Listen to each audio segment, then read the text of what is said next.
என் இனிய வீவர்ஸ் அனைவருக்கும் வணக்கம். நான் உங்கள் கௌரி ரூபன். நீங்கள் எல்லாரும் எப்படி இருக்கிறீங்க? நான் நல்ல சுகமாக இருக்கிறேன். என் இனிய வீவர்ஸ் அனைவருக்கும் புத்தாண்டு நல்வாழ்த்துக்கள். இந்த 2022 எல்லோருக்கும் சிறப்பாக அமைய எனது சேனல் சார்பிலும் என் குடும்பத்தினர் சார்பாகவும் உங்கள் எல்லோருக்கும் புத்தாண்டு வாழ்த்துக்களை மீண்டும் மீண்டும் நான் தெரிவித்துக் கொள்கிறேன். எப்போயுமே இந்த நியூ இயர் டேக்கு நான் சக்கரை பொங்கல் தான் செய்கிறேன். இன்றைக்கு வித்தியாசமாக உங்களுக்காக இந்த வருஷம் எல்லோருக்கும் இனிப்பாக ஆரம்பிக்கணுன்றதுக்காக சிம்பிளாக செய்யக்கூடிய கேசரி செய்து போட போகிறேன். இது முற்றிலும் புது வருஷத்துக்கான வாழ்த்துக்கள். இப்போ வாங்க செய்யலாம். நான் இப்போ கேசரி செய்ய போகிறேன். இந்த கேசரியை நான் ஐக்கியாவில் போய் வேண்டி கொண்டு வந்த பேனில் தான் இன்றைக்கு செய்து காட்ட போகிறேன். நான் உங்களோடு இதை பற்றி பகிர்ந்து கொள்ள போகிறேன். உங்களுக்கு விருப்பமான ஆட்கள் நீங்கள் போய் இதை ஐக்கியாவில் வேண்டலாம். நல்ல சூப்பரான ஒரு பேன் தான் நான் சொல்லுவேன். சரியான ஹெவியும் கூட. 25 வருஷம் முரண்டி கொடுத்துருக்கணும். சின்ன பேன் இது மூடி தனியாக விலை, இந்த பேனுக்கு தனியாக விலை. இந்த பேன் நான் நினைக்கிறேன் 30 பவுண்ட்ஸ், அதாவது 30 பவுண்ட்ஸ் நினைக்கிறேன். ஆனால் காசு கொடுத்து வேண்டினாலும் நல்ல வேர்த்தானது. அடுத்த பேன் நான் உங்களுக்கு காட்டுறேன்.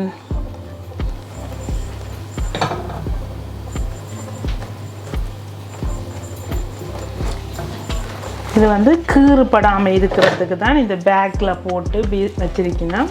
இது பார்த்தீங்களான்னு சொன்னால் எல்லாமே போட்டிருக்கு. 28 சென்டிமீட்டர். இது நீங்கள் எனி ஸ்பூன் பாவிக்கலாம், அவனுக்கு வைக்கலாம், டிஷ் வாஷர் வைக்கலாம், கேஸ், எலக்ட்ரிசிட்டி எதில் வேணுமென்றாலும் இது குக் பண்ணலாம்ன்றது தான் மீன்ஸ் போட்டு இருக்குது. கறி வைக்கலாம், பொரியல் வைக்கலாம், என்ன வேணுமென்றாலும் நீங்கள் சமைக்கலாம். கொஞ்சமாக பிரியாணி கூட இதில் செய்யலாம். இதில் தான் நான் இப்போ கேசரி செய்ய போகிறேன். வாங்க செய்யலாம். உங்களுக்கு விருப்பம் என்று சொன்னால் நீங்கள் ஆன்லைனில் கூட ஐக்கியாவில் நீங்கள் ஷாப்பிங் செய்யலாம். ஓகே, இந்த கேண்டிலுக்கு கூட கவர் பண்ணி வச்சிருக்கணும்.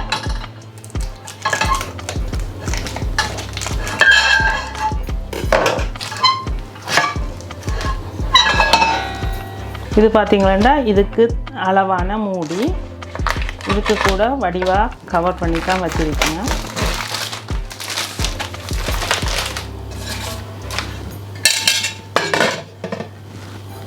முதல்ல நாங்கள் கேசரி செய்ய ஸ்டார்ட் பண்ணுறதுக்கு முதல் கேசரியை நாங்கள் கடைசியாக போட்டு பீஸ் பண்ண போகிறோம். அதாவது சின்ன சின்ன துண்டுகளாக கட் பண்ண போகிறோம். அதுக்கு நான் ஒரு ரே எடுத்துருக்கிறேன். அந்த ரேக்கு கொஞ்சமாக நெய் பூசி வச்சுக்கொள்கிறேன். நெய் அல்லது பட்டர் அல்லது எண்ணெய் பூசி வச்சுக்கொள்ளலாம். உங்களுக்கு எது வசதியோ நீங்கள் அதை பூசி வச்சுக்கொள்ளுங்க.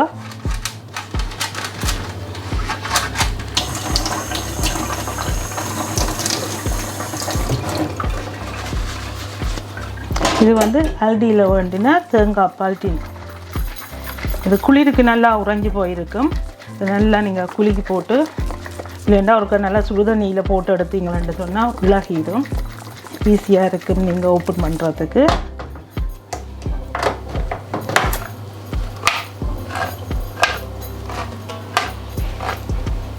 நான் இந்த கேசரியை தேங்காய் பாலில் தான் செய்ய போகிறேன். நார்மலாக எப்பயுமே நான் தேங்காய் பாலில் தான் இந்த கேசரி செய்வேன். நார்மலாக எல்லோரும் வெறும் தண்ணியில் தான் செய்கிறது. ஆனால் நீங்கள் இந்த தேங்காய் பால் விட்டு செய்து பாருங்க, ஒரு தனிச்சுவை கொடுக்கும். சூப்பராக இருக்கும். நல்ல பீஸாக உங்களுக்கு கிடைக்கும். எனக்கும் இது பிடிக்கும். என்னோட விரும்பி சாப்பிட்றாக்களுக்கும் நான் செய்கிற கேசரி பிடிக்கும். அதனால தான் நான் இன்றைக்கி தேங்காய் பாலில் செய்து காட்ட போகிறேன். தேங்காய் பால் ஒரு சூப்பரான ஃப்ளேவர் கொடுக்கும். அது வெரி இம்பார்ட்டன்ட். எங்கிற நாட்டிலையும் ஈஸியாக எல்லோருக்கும் கிடைக்கும். அதை வச்சு பழகினது தான் இந்த கேசரி. இந்த தேங்காய் பால் டின் 400 மில்லிலிட்டர். இதில் இருந்து அரைவாசி தேங்காய் பால் எங்களுக்கு எடுத்தால் காணும். நான் செய்ய போகிறது 1 கப்.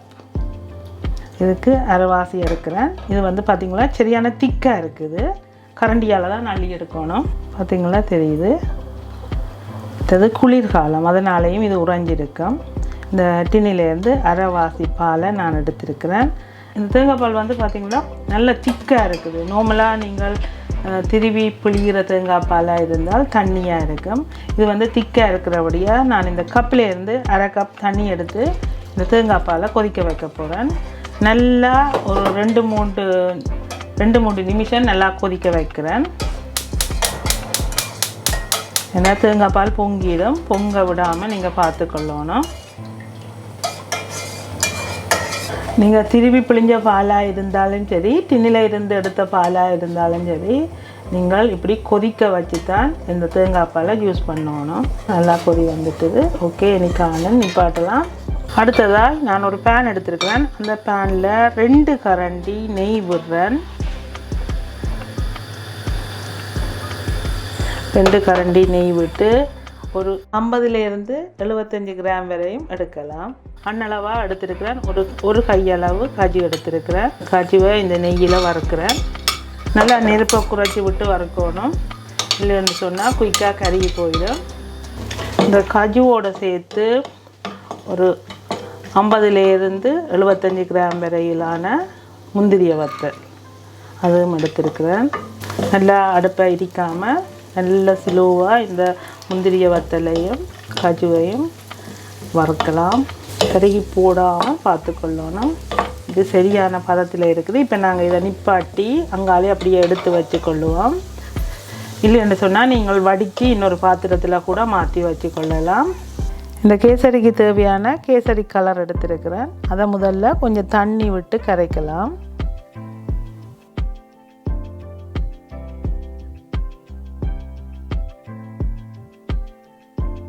நான் 1 கப் ரவை எடுத்துருக்கிறேன். நீங்கள் எந்த கப்பால் வேண்டுமென்றாலும் அளக்கலாம். நான் நார்மலாக ஒரு டீ குடிக்கிற கப் ஒன்று எடுத்துருக்கிறேன். அதால் 1 கப் எடுக்கிறேன்.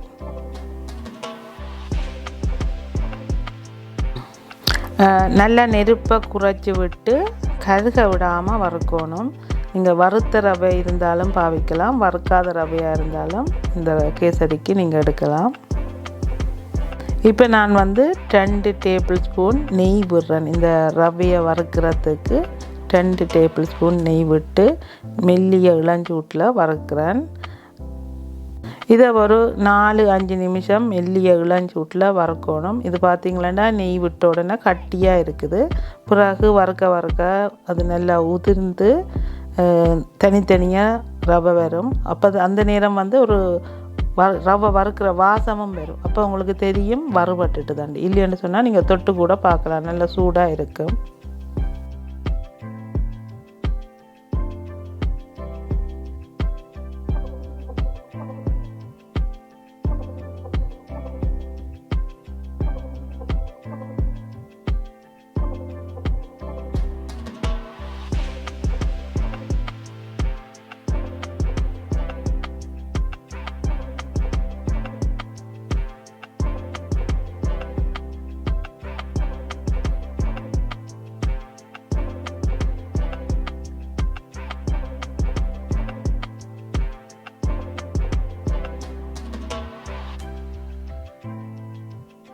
இந்த ரவை நல்லா வறுபட்ட உடனேயே நாங்கள் இதுக்குள்ள இனி 1 கப் சீனி போட போகிறேன்.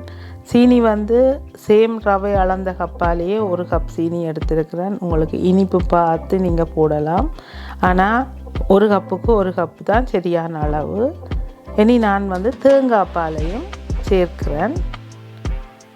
அதையும் இதோட சேர்த்து நல்லா மிக்ஸ் பண்ணுறோம். இந்த நேரம் நெருப்பை நல்லா குறைச்சி வச்சுக்கொள்ளணும். இனி நாங்கள் அந்த கலரிங்கை ஊற்றுறேன்.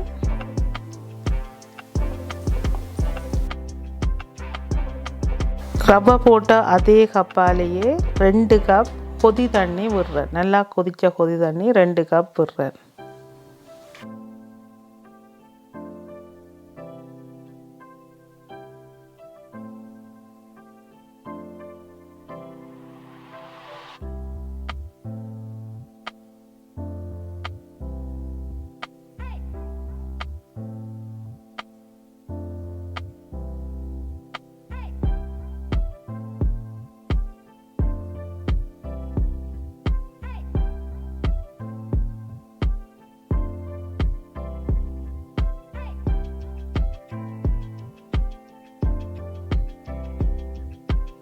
இந்த ரவை கட்டிப்படாமல் முதல்ல நல்லா கரைப்படணும். நாங்கள் விட்ட தேங்காய் பால் சுடு தண்ணியில் இந்த ரவை நல்லா கரையணும்.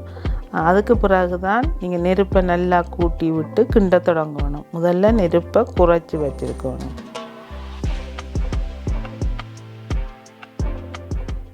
கரைச்சி வச்ச தேங்காய் பால் 1 கப், கொதி தண்ணீர் 2 கப். நான் எடுத்த 1 கப் ரவைக்கு மொத்தமாகவே 3 கப் தண்ணி காணும். நீங்கள் வேணுமென்று சொன்னால் 3 கப் தண்ணி வரையும் விடலாம். இப்போ நாங்கள் பொரித்து வச்சுருந்த காஜு பிளம்ஸை இதுக்குள்ளே போடலாம். இப்போ நாங்கள் நல்லா நெருப்பை எரிக்காமல் ஒரு மீடியம் ஹீட்டில் வச்சு நல்லா கிண்டணும். இதை கிண்டும் போது இந்த பார்த்திங்களாண்டா திரண்டு ஒன்றோடு சேர்ற வரைக்கும் இந்த கேசரியை நல்லா கிண்டணும். இது கிண்டி கொண்டு இருக்கே இதுக்கு ஏலக்காய் பவுடர் 1/2 டீஸ்பூன் போடுறேன். இதை நல்லா மிக்ஸ் பண்ணணும். அதே நேரம் நெருப்பை நல்லா குறைச்சி வச்சுக்கொள்ளணும். கைவிடாமல் கிளறி கொண்டு இருக்கணும்.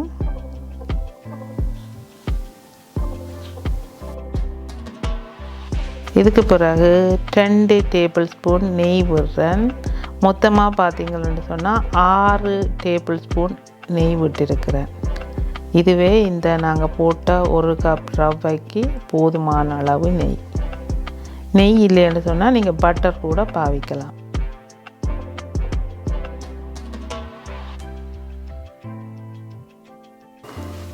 இப்போ பார்த்தீங்களான்னு சொன்னால் இந்த ரவை வந்து இறுக தொடங்கி கொண்டிருக்குது. இந்த நேரம் கைவிடாமல் கிளறிக்கொண்டே இருக்கணும்.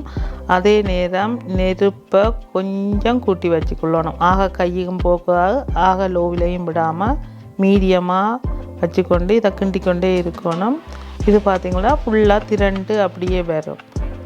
திரள தொடங்கினா பிறகு காட்டுறேன் உங்களுக்கு அப்படின்ட்டு.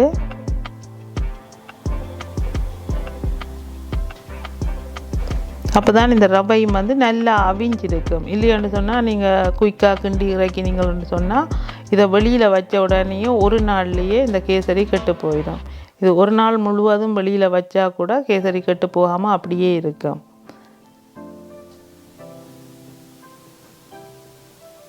இப்போ திரள தொடங்குது நல்லா. கரண்டியிலையும் கேசரி ஒட்டாத மாதிரி, பாத்திரத்திலையும் ஒட்டாத மாதிரி திரண்டு வரும். அப்போ தான் இது பதத்துக்கு வந்துட்டுன்னு உங்களுக்கு தெரியும்.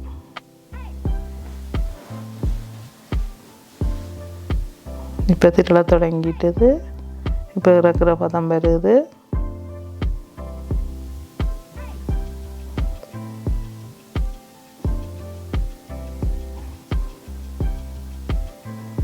இனி நாங்கள் இறக்கி ரெயில போட ரெடியாகலாம். பார்த்தீங்களா தெரியுது நல்ல பதத்துக்கு வந்துட்டு வந்து.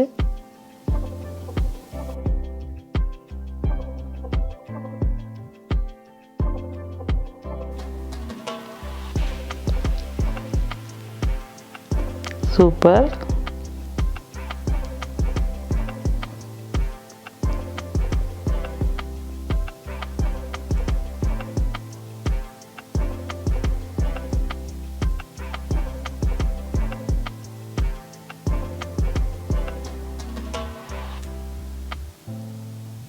இப்போ நான் அடுப்பை நிப்பாட்டிட்டு ரேய்க்கு மாற்றுறேன்.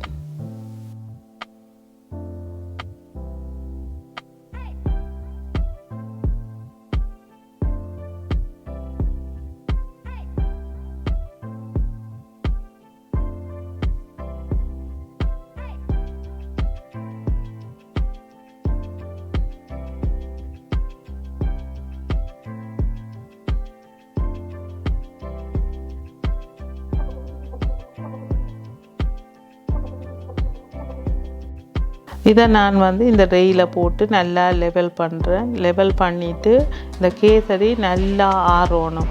நல்லா ஆறணும் மீன்ஸ் ஒரு 4-5 மணித்தியாலம் ஆற விட்டிங்களா நல்லது. நீங்கள் சூடாக சாப்பிட விரும்பினாலும் சூடாக சாப்பிடலாம். துண்டுகளாக கட் பண்ணுறேன்னு சொன்னால் நல்லா ஆறின பிறகு தான் துண்டுகளாக கட் பண்ணணும்.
மீண்டும் என் இனிய வியூவர்ஸ் அனைவருக்கும் இனிய புத்தாண்டு நல்வாழ்த்துக்கள்.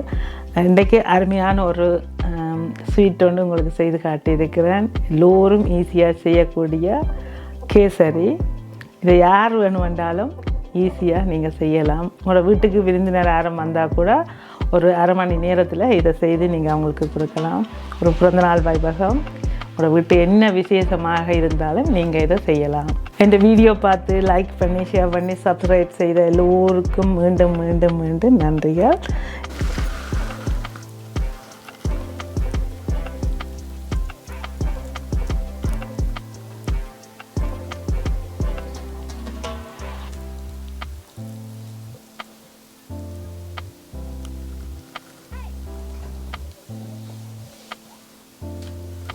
இப்போ நாங்கள் செய்த கேசரியை உங்களுக்காக புத்தாண்டுக்காக உங்கள் எல்லோரும் சாப்பிடல நான் இந்த கேசரியை சாப்பிட்றேன்.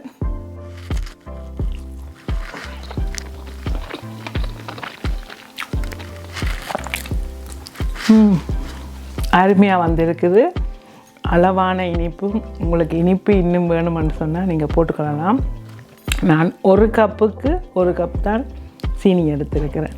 கண்டிப்பாக நீங்களும் நான் செய்த மாதிரி இந்த தேங்காய் பால் விட்டு கேசரியை செய்து பார்க்கணுமென்று உங்கள் எல்லோரையும் வேண்டிக் கொண்டு இத்துடன் இந்த வீடியோ முடித்து கொண்டு மீண்டும் நல்ல ஒரு வீடியோடு நான் உங்களை சந்திக்கிறேன். நன்றி, வணக்கம்.